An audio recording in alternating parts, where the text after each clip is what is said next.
কি কবি? হা হা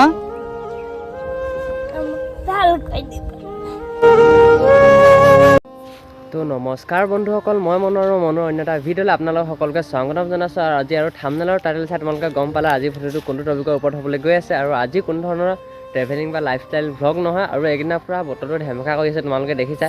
তো এইপিনে চোৱা পূৰা তাৰমানে পাহাৰখনো আজি দেখা নাই, চোৱা পূৰা ধেমেকা বতৰটো, ক'তো ওলাই যাব পৰা নাই। আৰু আজি তোমালোকৰ এজনী কণমানিৰ বিষয়ে ভিডিঅ'টো মই টপিকটো কণমানিৰ বিষয়ে বনাইছোঁ। আৰু তোমালোকে কিছুমান ইউটিউবাৰে দি আছে, তো মই সিহঁতৰ ভিডিঅ'তে দেখিছিলোঁ আৰু দেখি পিনি ভাবিলোঁ মই এটা ভিডিঅ' বনাওঁ তাইৰ ওপৰত।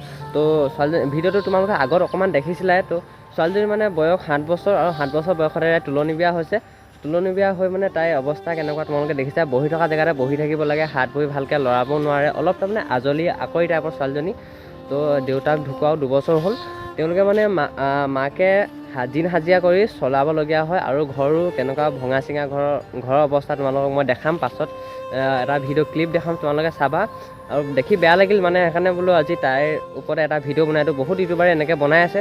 তো এতিয়া বেছি কথা কৈ নাথাকোঁ, তো পাছত তোমালোকক মই তাইৰ ভিডিঅ' ক্লিপটো দেখাওঁ। তো চাই লোৱা, বেয়া লাগিব মানে তোমালোকৰো চাই লোৱা।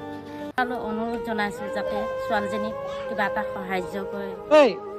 এই ভালকৈ কথাও ক'ব নোৱাৰে, তথাপিও কি কবি? হা হা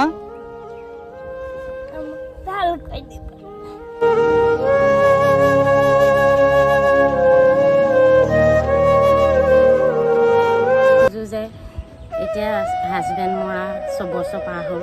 এতিয়া ছোৱালীজনীক যাতে বহুত দূৰ দূৰণিলৈ লৈ গৈ গুৱাহাটীলৈ লৈ গৈ ট্ৰিটমেণ্ট কৰিব লাগে, বাহিৰৰ দেশলৈ। এতিয়া মাটি বাৰী বেছি চব চেছ কৰিলোঁ। এতিয়া মই দিন হাজিৰা কৰি 200-300 টকা পাওঁ। সেই 200-300 টকাই মোৰ পৰিয়ালটো চলাম নে ছোৱালীজনীক খুৱাম? মই সেইটো কাৰণে চৰকাৰলৈ অনুৰোধ জনাইছোঁ যাতে ছোৱালীজনীক কিবা এটা সাহাৰ্য কৰে আৰু বাহিৰৰ দেশলৈ লৈ যায়।